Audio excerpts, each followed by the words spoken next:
साथियों, उम्मीद है आप सभी लोग ठीक ठाक होंगे। जैसा कि कल के पिछले वीडियो में हम लोगों ने पढ़ा था, वंशानुक्रम तथा वातावरण चैप्टर को पूरा कर लिया था। कल वातावरण हम लोगों ने पूरा पढ़ लिया था, उस पर एक आध प्रश्न भी बताए थे, कुछ बारीकियां बताई थी आप लोगों को। आज हम नए चैप्टर के साथ आपके सम्मुख आए हैं और नए चैप्टर के हिसाब से बताएं तो बाल मनोविज्ञान का जो शुरुआती बिल्कुल शुरुआत होती है वो शुरुआती चैप्टर है अवस्थाएं। जैसा कि आप सभी को पता है कि बालक जब से जन्म लेता है और मृत्यु तक उसको कई अवस्थाओं से होकर के गुजरना पड़ता है। कोई कोई अवस्थाएं मनुष्य के जीवन को बिल्कुल परिवर्तित कर देती हैं। जो हमारी मनोविज्ञान है उसकी कई सारी शाखाएं हैं, उसमें से एक शाखा जो हमारे लोगों के लिए बहुत ही आवश्यक है इसका ज्ञान लेना, वो शाखा का नाम है बाल मनोविज्ञान। बाल मनोविज्ञान का अध्ययन जब तक बालक जन्म लेता है और जन्म से मुख्यतः 18 वर्ष तक की आयु के बीच का जितना भी बालक के शारीरिक और मानसिक विकास का ज्ञान जो लिया जाता है वो बाल मनोविज्ञान के अंतर्गत लिया जाता है। और इस बाल मनोविज्ञान के अंतर्गत उसको कितनी अवस्थाओं में विभाजित किया गया है, आज हम सब इस पर चर्चा करेंगे। थोड़ा 18 वर्ष के ऊपर की भी आयु के बारे में चर्चा करेंगे। देखिए सभी लोग, आगे चैप्टर है अवस्थाएं। अवस्थाओं को कितने भागों में विभाजित किया गया है और उसकी क्या क्या विशेषताएं हैं, क्या क्या उसके गुण हैं, क्या क्या कथन कहे गए हैं मनोवैज्ञानिकों के द्वारा, इन सभी बातों के बारे में हम चर्चा करेंगे। अब सबसे पहले मैं बता दूं कि अवस्थाएं जो हैं वह व्यक्ति के जन्म से मृत्यु तक कई भागों में विभाजित किया जाता है, लेकिन बाल मनोविज्ञान के अंतर्गत अवस्थाओं को 3 भागों में विभाजित किया गया है। पहली अवस्था शैशवावस्था, दूसरी अवस्था बाल्यावस्था और तीसरी अवस्था किशोरावस्था। पहली अवस्था शैशवावस्था, दूसरी अवस्था बाल्यावस्था, तीसरी अवस्था किशोरावस्था। जैसा कि आपने अगर बीएड किया होगा, बीटीसी किया होगा, प्रशिक्षण कोई भी प्राप्त किया होगा और शिक्षा से संबंधित प्रशिक्षण प्राप्त किया होगा तो इसके बारे में जरूर आपने अध्ययन किया होगा। तो शैशवावस्था, बाल्यावस्था, किशोरावस्था, इन सभी की एक एज भी होती है, एक एज का निर्धारण किया गया है। और मैं बता दूं, इसमें अलग अलग मनोवैज्ञानिकों के अनुसार अलग अलग अवस्थाओं की उम्र का या एज का बंटवारा किया गया है। शैशवावस्था को जन्म से 5 वर्ष तक की जो अवस्था होती है वो शैशवावस्था के अंतर्गत मानी गई है। बाल्यावस्था को 6 से 12 वर्ष और किशोरावस्था को 13 से 18 वर्ष। देखिए, जन्म से 5 वर्ष, 6 से 12 वर्ष और 13 से 18 वर्ष। कहीं कहीं पर आपने देखा होगा बाल्यावस्था 5 से 12 वर्ष, किशोरावस्था 12 से 18 वर्ष। अब आप सोच रहे होंगे कि ये अलग अलग मानक हो गए। कहीं पर आपने शैशवावस्था को जन्म से 6 वर्ष भी देखा होगा, कहीं कहीं लिखा हुआ किन्हीं किताबों में आपने जन्म से 3 वर्ष भी लिखा हुआ देखा होगा, कहीं कहीं पर किताबों में और राइटरों के द्वारा 2 वर्ष भी लिख दिया गया है। तो इसमें कंफ्यूज होने की बिल्कुल भी आवश्यकता नहीं है, कंफ्यूजन बिल्कुल नहीं होना चाहिए। जन्म से 5 वर्ष, कुछ नाम ले रहे हैं। अर्नेस्ट जोन्स, एक नाम लिया मैंने आपका अर्नेस्ट जोन्स, एक नाम लिया जेएस रॉस, एक नाम हमने आपका लिया जीन पियाजे, पितामह जिसको कहते हैं अवस्थाओं के बारे में। एक नाम आपका हो गया वाइगोत्स्की, एक नाम हो गया कोहलबर्ग। तो इन सभी के द्वारा अलग अलग प्रकार की अवस्थाओं के बारे में बताया गया है। अब जैसा कि मैं बता दूं अर्नेस्ट जोन्स ने जन्म से 5 वर्ष बताया, जेस रॉस ने उसको जन्म से भी 5 वर्ष ही माना है। जन्म से 6 वर्ष एक मनोवैज्ञानिक हुए हैं जिनका नाम है गुड इनफ, उनके साथ में अन्य सारे मनोवैज्ञानिकों ने भी इस पर दावा किया है। जन्म से 3 वर्ष कोहलबर्ग ने कहा है, इसके बारे में बताया है, अन्य भी मनोवैज्ञानिकों के द्वारा बताया गया। जन्म से 2 वर्ष जो है ये पियाजे के द्वारा बताया गया है। उनकी प्रथम अवस्था जो है वो जन्म से 2 वर्ष थी। तो इस शैशवावस्था का विभाजन कर दिया गया। बाल्यावस्था में 6 से 12 वर्ष और 5 से 12 वर्ष। अच्छा, अब यहाँ पर आप कह सकते हैं कि 5 और 5 इसमें भी आ गया, 12 और 12 इसमें भी आ गया, तो 12 ही किशोरा में और 12 ही बाल्या में, 5 शैशवा में भी और 5 आपका बाल्यावस्था में। ये कैसे मुमकिन है कि एक ही अवस्था, वो 5 वर्ष शैशवावस्था में भी आप बता रहे हैं और बाल्यावस्था में भी बता रहे हैं? इसका बिल्कुल मैं क्लियरिफिकेशन कर दूं आपको यहाँ पर कि कुछ बालकों में विकास, कुछ गुण उनके, जो बच्चे एक्स्ट्रा ऑर्डिनरी होते हैं या कुछ ऐसे होते हैं जो सामान्य से थोड़ा उठकर के बालक होते हैं, उनमें विकास 5 वर्ष तक पूरा हो जाता है। और किन्हीं किन्हीं बालकों में कुछ शारीरिक और मानसिक विकास नहीं पूर्ण हो पाता है, देर से जाकर के पूरा होता है, तो वो बाल्यावस्था में भी जाकर के उनका विकास चलता रहता है। उसी प्रकार से किशोरावस्था में भी चलता रहता है। तो कुछ चीजें होती हैं, कोई व्यक्ति, कोई बालक चलना जल्दी सीख लेता है, दौड़ना जल्दी सीख लेता है, बोलना जल्दी सीख लेता है, और कोई बालक बहुत दिनों के बाद बोलना सीख पाते हैं, चलना सीख पाते हैं, दौड़ना सीख पाते हैं। ये उनकी शारीरिक और मानसिक गति पर निर्भर करता है कि उनका किस प्रकार से पालन पोषण, भरण पोषण और वहां की जलवायु कैसी डिपेंड करती है, इन सारी चीजों पर बात करती है। शैशवावस्था के बारे में कई सारी चीजों को बताया गया। अब हम यहाँ पर एक एक अवस्था के बारे में जानकारी लेंगे। सबसे पहले हम लोग बात करेंगे शैशवावस्था के बारे में। तो शैशवावस्था में कौन कौन सी विशेषताएं होती हैं, किस प्रकार से बालक का विकास होता है, इसको हम लोग थोड़ा डीप में जाकर के पढ़ेंगे। क्योंकि जितना बढ़िया हम बालक को समझेंगे, बालक की अवस्थाओं का ज्ञान होगा, उतनी ही बढ़िया तरीके से हम प्रश्नों के उत्तर को हल कर सकते हैं। क्योंकि सीटेट के प्रश्नों में कॉन्सेप्चुअल ज्यादा चलता है, फैक्चुअल कम चलता है। कॉन्सेप्ट जितना आपका अच्छा होगा, उतनी ही बढ़िया आप प्रश्नों के उत्तर दे पाएंगे। तो शैशवावस्था में कहा गया कि यह खेलने कूदने की अवस्था है, यह खेलने कूदने की अवस्था है, यानी कि बालक के शारीरिक विकास, बालक का शारीरिक विकास इस अवस्था में अधिक होता है। यह बताया गया कि बालक का शारीरिक विकास इस अवस्था में अधिक होता है। और यह भी बताया गया कि शारीरिक विकास के अंतर्गत बालक, जैसा कि मैं बता दूं, कई मनोवैज्ञानिकों के छोटे छोटे कथन भी हैं। जैसे एक मैंने अभी आपके सामने नाम लिया था, गुड इनफ। गुड इन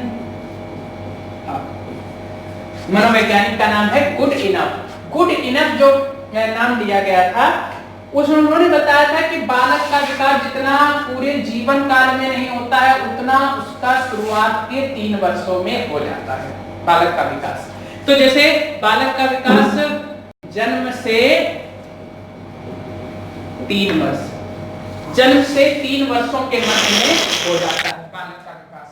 और यानी कि 3 वर्ष के अंत में बालक का विकास उतना हो जाता है जितना वो पूरी जिंदगी में नहीं होता है। इसका मतलब समझ रहे हैं? यानी कि उसका जो विकास होता है शारीरिक, उसका जो विकास होता है मानसिक, ठीक है, तो वो उसका विकास जो है वो शुरुआत के 3 वर्षों में ही हो जाता है। ये गुड इनफ के द्वारा बताया गया है। जैसा कि अन्य उसकी परिभाषाएं भी हैं, 1-2 परिभाषाएं मैं और आपको बताऊंगा। एक परिभाषा है कि बालक के जीवन का आधार शैशवावस्था होती है। बालक के जीवन का आधार शैशवावस्था होती है। और बालक का आदर्श काल, जैसे कहा गया कि आदर्श शब्द का आदर्श आधार कह दीजिए, काल नहीं कहेंगे इसको, आदर्श आधार कहेंगे। आदर्श आधार भी वो आपकी जो है शैशवावस्था में आ जाएगी। तो कुछ चीजें ऐसी होती हैं। स्वप्न की अवस्था, एक कथन हुआ, स्वप्न की अवस्था स्वप्न, यानी कि बालक इसमें स्वप्न में समझते हैं। जैसे जब बालक का जन्म होता है तो उस कोरी स्लेट के समान होता है, उस समय उसमें कोई भी संवेग नहीं पाया जाता है। जन्म के समय कुछ सेकंडों बाद, मतलब मिली सेकंडों के पश्चात बालक रोना प्रारंभ करता है, तो प्राथमिक संवेग के रूप में रोना कह सकते हैं। लेकिन कहते हैं जन्म के समय कौन सा संवेग होता है? एकमात्र वो संवेग नहीं होता है, उसको कहा जाता है उत्तेजना होती है, उत्तेजना पाई जाती है बालक में। तो जन्म के समय बालक में मात्र उत्तेजना होती है, और स्वप्न की अवस्था का मतलब है वो इस प्रकार का वातावरण को महसूस करता है, हर चीज को महसूस करके सीखता है। जैसे हवा, पंखा चलने लगी, अभी पंखा चला दिया जाए तो बच्चे को गर्मी से छुटकारा मिलेगा अगर गर्मी है, और पंखे का आकार, जो उसकी पंखुड़ियां होती हैं वो इतनी बड़ी होंगी कि उसको लगता है कि ये एक नई चीज है। जिस प्रकार से हम कोई नई चीज देखते हैं वो हमें अट्रैक्ट कर लेती है अपनी ओर, तो उस प्रकार से बालक की अभी जन्म हुआ है, उसको पंखुड़ी अट्रैक्ट कर सकती है, एक बल्ब की रोशनी उसको अट्रैक्ट कर सकती है। आपने देखा होगा छोटे बच्चे बल्ब की तरह टकटकी मार के लगातार देखते रहते हैं। तो ऐसी ही ये सारी चीजें शैशवावस्था के बालकों में पाई जाती है, बहुत बड़ी आकार की चीजें। आपको पता है जैसे 3 महीने तक तो बालक सभी को समान रूप से ही जाता है, मतलब छोटा बच्चा है 4 महीने तक हो जाता है तो वो किसी के भी गोद में चला जाता है। लेकिन जैसे ही 3-4 महीने का समय बीतता है वैसे ही वो सबसे ज्यादा पहचानने लगेगा किसको? अपनी माँ को, क्योंकि वो फिर धीमे धीमे इंटरेक्ट होने लगता है अपनी माँ के साथ में, घुलना मिलना प्रारंभ हो जाता है। फिर वो अपनी माँ को देख करके उसकी तरफ जाने की कोशिश करेगा। तो वो 4 महीने पर, फिर धीमे धीमे 5-6 महीने पर वो चलना, मतलब लेटा हुआ है तो करवट के बदले उठना सीख जाएगा, घुटने के बल चलना सीख जाता है। 10 महीने की उम्र में लगभग वो बैठना सीख जाता है। और 12 महीने के कोई बच्चे जिनका विकास तीव्र गति से होता है वो 12 महीने तक चलना भी सीख जाते हैं, खड़े होना सीख जाते हैं। 11 और 1 वर्ष के पश्चात वो धीमे धीमे चलना भी प्रारंभ कर देते हैं। तो इसी प्रकार से कई सारी चीजें शैशवावस्था के बारे में बताई गई हैं। अब मैं आपको बता दूं कि शैशवावस्था की गति में स्वप्न की अवस्था बताई है, काम प्रवृत्ति की भावना पाई जाती है शैशवावस्था में। ये किसने बताया है? स्वप्न के बारे में भी मैं आपको बता दूं, जब भी एक शब्द आए स्वप्न तो आप समझ जाइए स्वप्न यानी ड्रीम के बारे में मनोवैज्ञानिक फ्रायड ने सर्वाधिक कथन दिए हैं, और ये फ्रायड के द्वारा ही बताया था कि सपनों की अवस्था कहा जाता है किसको? ये आपकी, जिसको फ्रायड के द्वारा बताया गया है, स्वप्नों की अवस्था और काम प्रवृत्ति की अवस्था भी बताया गया है। एक बार पूछा गया कि एक बच्चे ने पूछा कि काम प्रवृत्ति की भावना किस प्रकार से? जिस प्रकार से वह अपने माँ के साथ अपनी माँ जो है अपनी एक प्रकार की बालक के प्रति इतनी और बालक और माँ के बीच में इतना गहरा संबंध हो जाता है कि एक माँ ही है जो बालक के सारी बातों को गहनता पूर्वक समझ लेती है। और बालक अभी तक उसको नहीं पता है ये बोतल रखी है, पानी की भरी हुई है, इसको गिरा देगा, 8-9 महीने का बालक, लेकिन अपनी माँ की बात को वो समझ जाता है, मुस्कुराना भी प्रारंभ कर देता है उनकी बात को समझ कर। तो ये एक प्रकार की बात होती है। तो इन सारी चीजों में काम प्रवृत्ति की भावना, स्वप्न दोष, ये सारी चीजें पाई जाती हैं, ये ध्यान रखिएगा। तो उसमें से हम 1-2 परिभाषाएं पूछी गई हैं, हम उन पर भी चर्चा कर लेते हैं। जैसे कहा गया कि 20वीं शताब्दी का बालक, एक मैं आपको बता रहा हूं परिभाषा, 20वीं शताब्दी का बालक, ये कहा गया है क्रो एंड क्रो के द्वारा। इन परिभाषाओं पर जरूर ध्यान दीजिए। 20वीं शताब्दी का बालक, क्रो एंड क्रो। एक और क्वेश्चन आया है, एक क्वेश्चन पूछा गया है कि यह परिभाषा किसकी है? बालक प्रथम 6 वर्षों में और 12 वर्ष से ज्यादा सीख लेता है। बहुत इंपॉर्टेंट है, प्रथम 6 वर्षों और 12 वर्षों में। यह परिभाषा गैसल की है, ध्यान रखिएगा, गैसल की परिभाषा है। 1-2 परिभाषाएं मैं आपको और बताऊंगा जो इंपॉर्टेंट परिभाषाएं हैं कि 3 से 6 वर्ष की आयु प्राय अर्ध स्वप्न की अवस्था होती है। ये भी एक कथन है, थॉर्नडाइक का कथन है कि 3 से 6 वर्ष की अवस्था जो है वो अर्ध स्वप्न की होती है, थॉर्नडाइक का कथन है। एक परिभाषा और भी है वॉटसन की है कि हमें कोई भी नवजात शिशु दे दो, आप जैसा चाहेंगे, चोर चाहेंगे चोर बना देंगे और सिपाही चाहेंगे तो सिपाही बना देंगे, ये भी कथन है। तो ये सारी चीजें हमने आपको शैशवावस्था से जुड़ी हुई बता दी। अब हम बात करते हैं बाल्यावस्था से। तो अब बाल्यावस्था को 3 भागों में विभाजित किया गया है, ये मैं बता दूं। एक प्रश्न टीईटी में पूछा भी गया था, वो जुड़ा हुआ था आपका किशोरावस्था से, लेकिन बाल्यावस्था भी 3 प्रकार की होती है। पूर्व बाल्यावस्था, मध्य बाल्यावस्था, उत्तर बाल्यावस्था। उत्तर बाल्यावस्था तो पूर्व, मध्य और उत्तर बाल्यावस्था। पूर्व बाल्यावस्था जो होती है वो आपकी 5 से 6 वर्ष, उत्तर मध्य बाल्यावस्था होती है 7 से 10 वर्ष और 11 से 12 वर्ष के बीच की होती है आपकी उत्तर बाल्यावस्था। तो 5 से 6 वर्ष पूर्व, मध्य हो गए 7 से 10, उत्तर हो गए 11 से 12 वर्ष। ये आपकी अवस्थाओं में बाल्यावस्था का विभाजन हो गया। बाल्यावस्था को अनोखा काल कहा गया है कोल एंड ब्रुश के द्वारा। किसके द्वारा? अनोखा काल।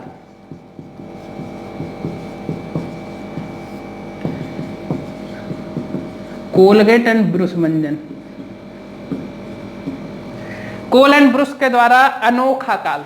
आप लोगों ने ऐड बहुत सुना होगा कि कोलगेट और ब्रुश से अपने बत्तीसी अनोखी कर लो, तो कोल एंड ब्रुश के द्वारा अनोखा काल कहा गया।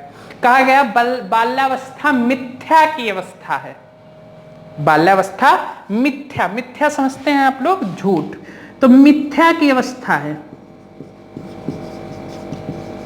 यह कथन जेएस रॉस के द्वारा, किसके द्वारा? जेएस रॉस के द्वारा कहा गया है कि बाल्यावस्था मिथ्या की अवस्था है। तो कथन भी 1 2 4 आप लोग जरूर याद करते रहिए। अब इस बाल्यावस्था में भी मैं आपको बता दूं, जब बालक 5 से 6 वर्ष का हो जाता है तब उसके अंदर विद्यालय जाना प्रारंभ कर देता है। सबसे बड़ी चीज, विद्यालय जाना प्रारंभ कर देता है। और जब विद्यालय जाना प्रारंभ कर देता है तो उसमें एक चीज की भावना आ जाती है, वो आ जाती है सामाजिक भावना, मित्रता, मित्र, दोस्ती, ये सारी चीजें, झगड़ा, अपने निर्णय स्वयं लेना, सबसे बड़ी चीज। जैसे स्कूल में छोटे थे, हम भी पढ़ने जाते थे, तो स्कूल के जब शुरुआती दिनों में जब हम पढ़ने गए थे तो विद्यालय में हमारा एडमिशन जो है वो जल्दी हो गया था। तो हम 3 साढ़े 3 साल में ही पढ़ने जाने लगे थे। तो उसके बाद में जब अब सामान्य बच्चे को वैसे विद्यालय में जाना चाहिए 5 वर्ष, क्योंकि 5 वर्ष तक तो उसका मानसिक विकास हो पाता है। तो 5 वर्ष में जब बालक पहुंचता है तो घर में था, लड़ाई हुई, झगड़ा हुआ भाई बहन से, उसके लिए बीच बराव करने के लिए माता पिता या घर के सदस्य होते हैं। वहां पर झगड़ा हुआ विद्यालय में तो अध्यापक है, और कभी कभार अध्यापक बीच में इंटरफेयर भी नहीं कर पाता है, क्योंकि उसको पता ही नहीं चल पाता है। पीछे बैठे हुए 2 विद्यार्थी और आपस में ही लड़ रहे, पता चले एक ने दूसरे की पेंसिल पट्ट तोड़ दी और एक ने दूसरे को मार दिया। तुरंत ही उसका, वो नहीं कहते हैं, वो क्या कहा जाता है इस समय फिल्मों में कहा जाता है कि बदला, रिवेंज, तो वो तुरंत रिवेंज ले लिया जाता है। पता चला उन्होंने उनकी पेंसिल तोड़ी तो उसे उसका पकड़ करके पटरी तोड़ दी। तो इस प्रकार से ये तुरंत रिवेंज हो जाता है, यानी कि अपना निर्णय स्वयं लेना लगता है, खेलना प्रारंभ कर देता है, अपनी कॉपी किताबों को सिस्टमैटिक ढंग से रखने लगता है, कहाँ पर मुझे रखने। तो ये सारी चीजें बाल्यावस्था में आने लगती है। यानी कि आप समझ रहे होंगे इसमें उसके अंदर किस चीज का विकास हो रहा है, उसकी मानसिक सोच का विकास हो रहा है, मानसिक विकास सर्वाधिक हो रहा है, उसमें सुदृढ़ होता हुआ जा रहा है। तो मानसिक विकास बालक 10 वर्ष में 12 वर्ष तक अपने मानसिक विकास को सुदृढ़ कर लेता है, शारीरिक विकास होता ही रहता है। जब बाल्यावस्था से बालक जब किशोरावस्था में पहुंचता है तो किशोरावस्था को भी 3 भागों में विभाजित कर दिया जाता है। जैसे कि 3 भागों में विभाजित कर दिया जाता है, जैसे कि पूर्व, मध्य और उत्तर में ही, ऐसे ही।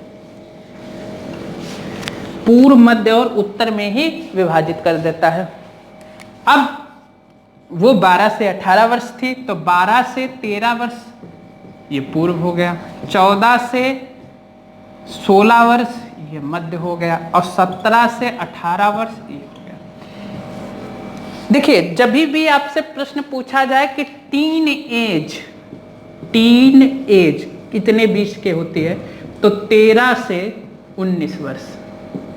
इसको हम लोग किशोरावस्था को तो एडोलेसेंस कहते हैं, पर टीन एज भी किशोरावस्था होती है। तो ये 13 से 19 वर्ष, मैंने बताया था 13 से 18, लेकिन 19 इसलिए क्योंकि 13, 14, 15, 16, 17, 18 और 19, तो टीन एज जो है 19 वर्ष तक मानी गई है।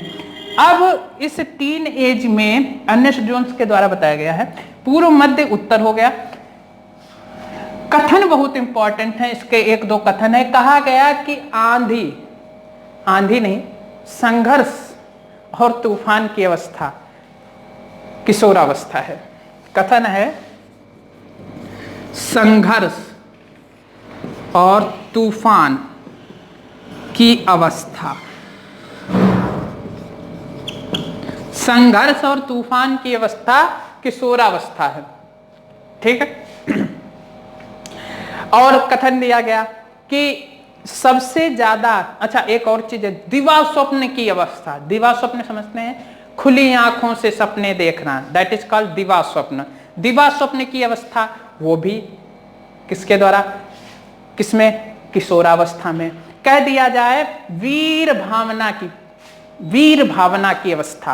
वीर भावना समझते हैं, जब देखिए यही एक अवस्था होती है, चाहे हम भगत सिंह ले लें, चंद्रशेखर आजाद ले लें, राम प्रसाद बिस्मिल ले लें, बिपिन चंद्र पाल ले लें, चाहे आप जितने भी क्रांतिकारी रहे हैं, चाहे हम रानी लक्ष्मीबाई भी ले लीजिए, ये जितनी भी क्रांतिकारी जो रहे हैं और जो गर्म दल के होते हैं, जो मतलब कोई भी गलत कार्य को बर्दाश्त नहीं करते, इस प्रकार के जो क्रांतिकारी रहे हैं, उनके अंदर जो ये भावना पैदा होती है, देश प्रेम या किसी, तो ये सारी चीजें आपकी कहां से पैदा होती हैं, ये किशोरावस्था से ही। देश प्रेम की भावना किशोरावस्था से, क्योंकि किशोरावस्था एक डिसाइडेबल एज होती है। यहां पर आप निर्णय जो है तुरंत लेना चाहते हैं। जैसे इस अवस्था में बालक बहुत सारी चीजों को जानने भी लगता है, और मुख्यतः बात बताते हैं, जो इसमें शारीरिक विकास जो होता है, समझिएगा, जो इसमें शारीरिक विकास होता है, यह तीव्र गति से और अचानक होता है। इसका मतलब समझते हैं, अचानक का मतलब तुरंत हो जाता है। आपको पता होगा कि बालक और बालिकाओं में, दोनों में शारीरिक परिवर्तन इस अवस्था में होते हैं, और इस अवस्था में जब शारीरिक परिवर्तन होते हैं तो मानसिक परिवर्तन भी उसी प्रकार से आ जाते हैं। लोगों को अपनी जिम्मेदारियों के बारे में पता चल जाता है, ठीक है। जैसे छोटा बच्चा है, छोटे बच्चे को यह पता चल जाता है कि सामने वाला लड़का है और ये लड़की है, लेकिन वो कपड़े नहीं पहनेगा। अगर आप किसी लड़के को लड़की के कपड़े लें तो नहीं पहनेगा, क्योंकि उसको पता है हमारा परिधान अलग है और उसका परिधान अलग है। और जब किशोरावस्था में आता है तो असली चीजों का पता, यानी कि आखिर लड़की और लड़के में किस प्रकार की शारीरिक गतिविधियां होती हैं, वो सारी चीजों का पता चल जाता है। आप लोगों ने बायोलॉजी में इसको बहुत अच्छी ढंग से पढ़ा होगा। तो शारीरिक विकास जो है तीव्र गति से होता है, उससे मानसिक विकास बहुत तीव्र गति से हो जाता है, और जब मानसिक विकास बहुत तीव्र गति से होता है तो निर्णय लेने की शक्तियां भी हो जाती है। दिवा स्वप्न कहा जिसे, तो दिवा स्वप्न आप लोग देखते रहते हैं कि जैसे आंख बंद हुई, काश हमारे पास 4 व्हीलर आ जाए। अगर किसी के पास 4 व्हीलर है तो वो समझता है कि काश हमारे पास कोई बहुत बढ़िया गाड़ी, करोड़ों वाली फरारी आ जाए। और फरारी किसी के पास है तो वो हेलीकॉप्टर सोचता है, हेलीकॉप्टर है तो वो प्राइवेट जेट प्लेन सोचता है। तो किसी की सोच और स्वप्न, और ये सब आंख बंद करके, जैसे कहा जाता है कि अगर हवा से तेज कौन चीज चलती है तो वो मन चलता है, व्यक्ति का मन समझते हैं। जैसे अभी हम यहाँ खड़े हुए हैं और अगर आपने आप मुंबई घूमने गए हैं और आपने मुंबई का कोई दृश्य देखना हो, आप केवल मस्तिष्क में उस दृश्य को ले आइए, आप वहां पर पहुंच गए। तो हवा से तेज मन चलता है, तो ये मन किशोरावस्था में और तेज गति से चलता है, विद इन सेकेंड कार्य करने लगता है। यहां पर है, तुरंत वहां पहुंच गए। तो क्योंकि बालक इसमें मस्तिष्क के प्रयोग कम और मन का प्रयोग अधिक करता है, क्योंकि मन और मस्तिष्क दैट इज टू अलग अलग, यानी इंडिविजुअली अलग अलग दो पाथ हैं। मन अलग, मस्तिष्क अलग। मस्तिष्क से जो कार्य करता है वो हमेशा मतलब उसका डिसाइडेबल, मतलब डिसाइड करना बिल्कुल सही तरीके, और मन हमेशा हावी होता है। मन वो करवाता है जिसमें व्यक्ति की हानियां अधिक हो सकती हैं, समझ गए। जैसे पढ़ाई करने बैठे हैं, अगर आप मस्तिष्क लगाइए, दिमाग लगाइए, और अब मन कह रहा है कि नहीं अभी सो लो, अभी सो लो। जैसे आप ज़्यादातर लोग यही करते हैं, कई बार बच्चों ने बताया कि सुबह सुबह जब पढ़ने के लिए उठो तो उठने से पहले, मान लीजिए जाड़े का समय है तो ठंड बाहर बहुत लगती है, अब जैसे ही सोने 5 बजे का अलार्म लगाया तो कहते 5 मिनट और लेट लो, और वो 5 मिनट सुबह तब तक वो 8 बजा देते हैं। तो ये मन जो होता है, अगर आप मस्तिष्क से कार्य करेंगे तो कहेंगे नहीं हमको उठना है और हमको पढ़ना है, हमें अपने लक्ष्य को पाना है।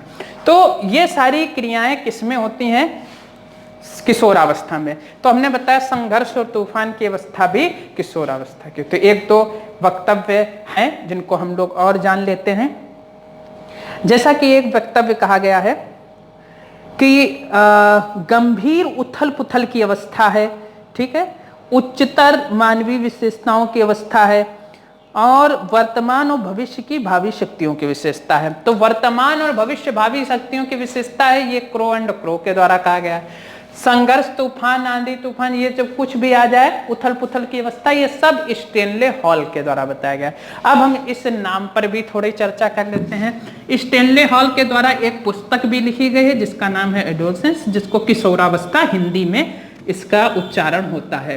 किशोरावस्था नाम से इन्होंने एक पुस्तक लिखी है, एडोलसेंस। तो नाम इनका है स्टेनले हॉल। यह किशोरावस्था के जनक कहे जाते हैं। किशोरावस्था के जनक, प्रश्न आ जाए किशोरावस्था के जनक कौन है, तो किशोरावस्था के जनक स्टेनले हॉल है। उथल पुथल की अवस्था किसने कही? स्टेनले हॉल ने। संघर्ष और तूफान की अवस्था किसने कही? स्टेनले हॉल ने। तो स्टेनले हॉल ने किशोरावस्था के बारे में बताया, पुस्तक भी इन्होंने एडोलसेंस नाम से लिखी है। तो ये सारी बातें थी अवस्थाओं पर, 3 भागों में। अब हम बात करते हैं एक अन्य अवस्था जिसको हम लोग कहते हैं प्रौढ़ावस्था। प्रौढ़ावस्था जो है आपकी, कहीं कहीं पर पुस्तकों में 18 से 50 वर्ष लिखा है, और कहीं कहीं पर पुस्तकों में 18 से 35 वर्ष लिखा है। अब हम आपको बताते हैं, सीटेट की कुछ रूल्स होते हैं, रेगुलेशंस बनाए गए हैं, और सीटेट का अधिक से अधिक मैटर जो है आपको एनसीएफ राष्ट्रीय पाठ्यचर्या रूपरेखा 2005 और 2000 तो उनके द्वारा, उनके अंतर्गत ये सारी बातें बताई गई हैं। अध्यापकों से जुड़ी हुई बातें, जैसे एनसीटीई ने बहुत सारी गाइडलाइंस दे रखी हैं। तो प्रौढ़ावस्था 18 से 35 वर्ष की, जब भी प्रश्न आए कि प्रौढ़ावस्था की एज कितनी होती है, तो 18 से 35 वर्ष वाला जब ऑप्शन आपको दिख जाए तो वो टिक करिएगा, और जब 18 से 35 वर्ष का ऑप्शन ना हो और 18 से 50 वर्ष का ऑप्शन हो तब वो लगाइए 18 से 50 वर्ष का। अन्यथा 18 से 35 वर्ष ही आपकी प्रौढ़ावस्था होती है। अब आप कह सकते हैं सर इसमें युवावस्था भी होती है उससे पहले, तो युवावस्था कोई अवस्था के अंतर्गत नहीं ली जाती। युवावस्था तो जो एज होती है वो आपकी 18 साल से 40 वर्ष तक युवावस्था, उसके बाद कहते हैं 40 के बाद प्रौढ़ है। लेकिन नहीं, आपकी प्रौढ़ अवस्था 18 से 50 वर्ष तक मान ली जाती है। लेकिन शिक्षा आपने पढ़ा होगा, साक्षर और निरक्षर, और प्रौढ़ शिक्षा आपने पढ़ी होगी। तो प्रौढ़ शिक्षा में 18 से 35 वर्ष तक के एज के बारे में बताया गया है। तो 18 से 35 वर्ष हो गई आपकी प्रौढ़ शिक्षा के बारे में, और उसके बाद में आप जानते ही हैं 60 वर्ष वृद्धावस्था। ठीक है, तो ये आपकी अवस्थाओं से संबंधित चैप्टर था। उम्मीद है आप लोगों को समझ में आया होगा। इसमें मैंने कुछ एक आध वक्तव्य जरूर बोले हैं, उन वक्तव्यों को अपने कॉपी पर नोट करिएगा। समझने का सबसे बढ़िया बेहतर तरीका होता है कि आप जब हम पढ़ा रहे हैं, जब आपको बता रहे हैं, तो आपका कंसंट्रेशन होना चाहिए, सामने आपकी किताब और कलम जरूर होनी चाहिए, बाकायदा चैप्टर का नाम डाल करके लिखते हुए चलना है। नोट्स बहुत जरूरी होते हैं, विदाउट नोट्स आप तैयारी का प्लेटफॉर्म अच्छी तरीके से नहीं पकड़ सकते हैं। उम्मीद है आपको सभी को अच्छा लगा होगा। अपने कमेंट करके जरूर हमको बताएं, अगर कोई भी चीज में समझ में नहीं आ रही है तो वो भी बताने का कष्ट करें, क्योंकि आपको अगले वीडियो में उस चीज का हम सलूशन देंगे। कोई प्रश्न भी अगर अटकता है तो वो भी, ठीक है। जैसा कि आपको पता है, अगर कोई भी प्रश्न पर आपको दिक्कत हो तो मोबाइल नंबर्स लिखे हैं, और अगर कोई अन्य दिक्कत हो तो कमेंट बॉक्स में जाइएगा, हमारा मोबाइल नंबर भी लिखा है, आप उस पर डायरेक्ट जा करके कोई भी प्रश्न का उत्तर पूछ सकते हैं। ठीक है, उम्मीद करते हैं आपको वीडियो अच्छा लगा होगा। चैनल को सब्सक्राइब कर लीजिए ICS हरदोई के नाम से, और लगातार आपको आगे के वीडियोस मिलते रहेंगे। अगला चैप्टर मैं आपको पहले से ही बता दे रहा हूँ, अगला चैप्टर जो होगा वो जीन पियाजे की अवस्थाओं पर होगा। उसके बाद में हम लोग कोहलबर्ग की अवस्थाओं के बारे में पढ़ेंगे, और वाइगोस्की का सामाजिक सिद्धांत भी पढ़ेंगे। उसके बाद में अधिगम, अभिप्रेरणा, इन सारे चैप्टरों पर भी निरंतर चर्चा करेंगे। शिक्षण के भी पोर्शन के बारे में अवश्य बात करेंगे। उम्मीद करते हैं सीटेट के पहले आपके सारे क्वेश्चंस को मैं क्लियर करा दूंगा, और नई नई ट्रिकों से, परिभाषाओं को मैंने बताया है, ट्रिक से आप याद कर सकते हैं। निरंतर पढ़ाई को जारी रखें, ठीक है, और क्योंकि बालक का प्रथम कर्तव्य ही है पढ़ाई करना। और जैसे कि आपको पता है कि एक व्यक्ति जब समुद्र में भी डूब रहा होता है, तो उसका अगर ज्ञान होगा, अगर ज्ञान का प्रयोग कर सकता है, और कुछ संसाधन अगर उसके पास पड़े हुए हैं, जैसे लकड़ी ही पड़ी हुई है और इस प्रकार से कई सारी चीजें पड़ी हुई हैं, तो उससे भी अपनी जान बचा सकता है। लेकिन उसके लिए किस चीज का प्रयोग करेगा? ज्ञान। तो ज्ञान व्यक्ति की सर्वाधिक सबसे बड़ी कुंजी होती है, तो उसी का हम लोग सभी लोग प्रयोग करेंगे। आप लोग ने चैनल को सब्सक्राइब करके शेयर भी कर सकते हैं अगर आपकी दिली इच्छा हो। और बहुत बहुत धन्यवाद। अगले वीडियो में मिलते हैं, तब तक के लिए नमस्कार।